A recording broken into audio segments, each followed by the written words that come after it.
now, a wood chopping time quick tip. Hello, fellow wood chopperoos. The Big Chopperoo and Safety Dan here. Hey. And today's episode deals with the old Stanley 148 hand plane.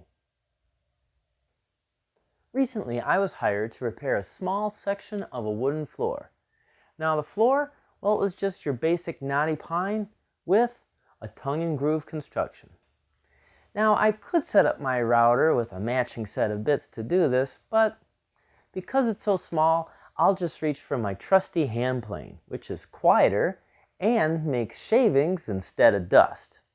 The hand plane that I'll reach for is my trusty Stanley 148. Made from 1905 to 1958, its opposing handles makes this a unique looking hand plane. It has a groove-making blade on one side, and then when you turn it around, it has a blade that makes a tongue on the other side. Now, this particular hand plane was made to take boards from 7/8 of an inch thick to up to 1 inch. The predecessor to this was the Stanley 48. It was made to do tongue and groove boards from 3/4 of an inch up to 1 1/4 inches. And was made from 1875 up to 1944. It also had a unique fence that flipped around to change it from a groove to a tongue. Now, I don't own one of those planes, but my friend Dennis Laney does, so I called him up and asked him if I could borrow it. But he wouldn't let me. But that's okay. My Stanley 148 will work just fine, and here's why. At closer examination of the original floor, this board is 3/4 of an inch in thickness, and the tongue is off-centered. If this was 7/8 in thickness, the tongue would have been exactly centered. So my hand plane will work and create that same off-centered tongue. Woohoo! I just need to make sure that I mark the outside of my board to keep it all consistent. Oh. Now, let me show you that hand plane in action. I'm going to begin with the end grain and form the tongue. A scrap piece of wood prevents tear out as the plane exits the board.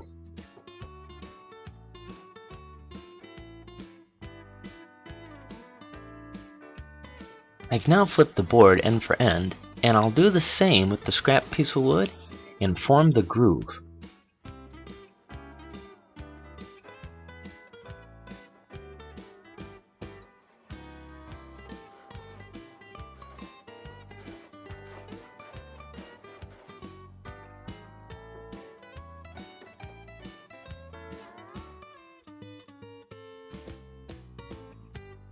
I'm now going to make the tongue on the edge grain. I'm also using my bench jacks here to hold the board in place.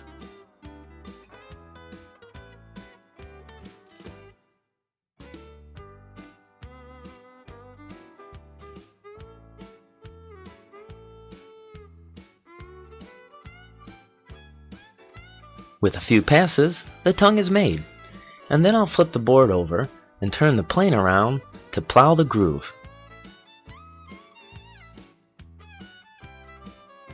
The tongue and groove are both predetermined in depth by bottoming out on the bottom of the plane.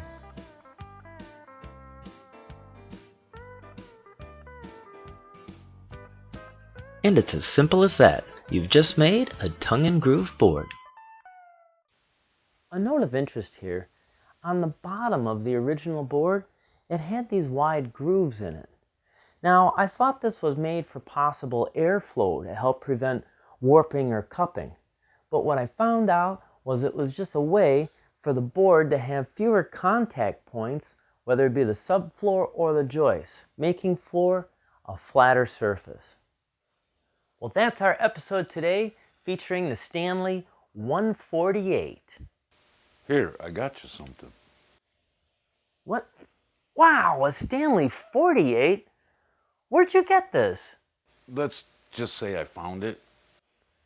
Wait a second. This looks like Dennis Laney's. You didn't steal this, did you? What do you mean?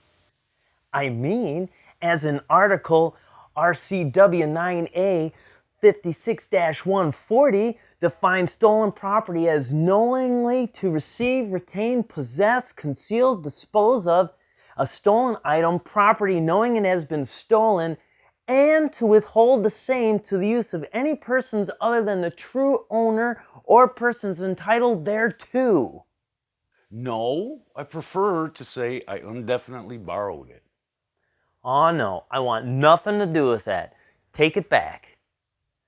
Well, if you like what you saw, subscribe to us on YouTube. Or you can join us on Facebook. And don't forget about the blog. Well, there's one more thing that I gotta do. Chad, I think it's time for you to dance. Ooh, yeah. Open up in there, Wait a Chad. second. I think that's Dennis. I'm out of here. I know you got my hand playing.